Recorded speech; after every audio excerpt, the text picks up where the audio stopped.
Peng kan cukup lu. Baik sampai itu nak lepeng. Harta kan cukup lu. Peng ke vijay lang ngantong. Ante dapat jauh. Bagian belau ada pisang kaluba. Itu nak lepeng tu. Yang kerja sakit dulu karena itu nak lepeng.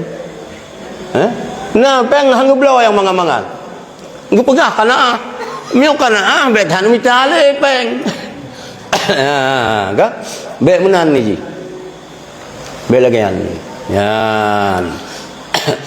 Tulul amali panjang angan. Bet tak panjang angan. Lagi naro ju. Kita padu bro na numin. Tapi ke kan numin. Kadang-kadang awak ni cok kita oleh Allah bersukses ji dalam pendidikan. Nyan tak bu pikiran macam. Tapi bet sampai kita mengkawin pihana sapu hana umur kai 50 tapi na harta na lampu sawit tu 100 hektar ho dan ubah ni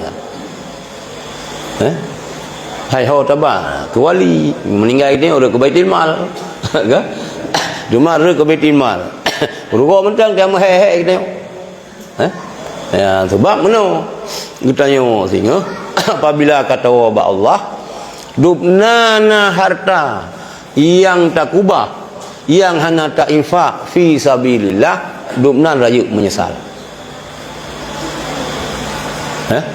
Yang lain kali tajuk termasuk infak yo kata hibah kanu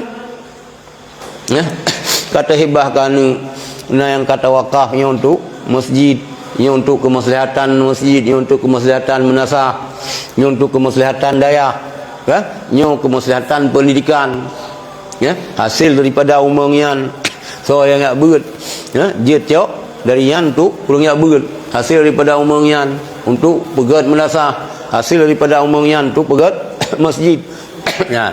Yang hana lagi yang tinggal hana tahu yang paling rayu menyesal kita. Supaya baik menyesal katanya yang na nu singgah harta oleh Allah na ni sadua hebah tu mampugah banu berizinkah hanya berela ke mentang dia berolong bahasa ke rolong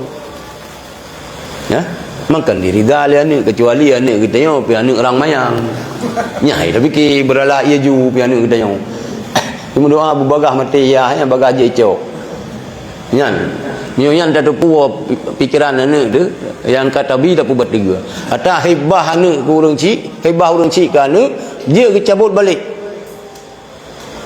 selama kalau berpindah tangan itu kata hebah ke anak tu tak kala rupanya kakra bangka balik ke tiagamnya tak kala rupanya ji kanji mato nyonya udah punya ibu udah punya ibu atau le perumo hasil sang ya rumah-rumah buat tinggal kita kai ige-ige le perumo berer keji nyan kau kumah dia nyan bertajam kita yo nyan pajang kita yo patah titi ju lah baji ijak tu lang kerung lagi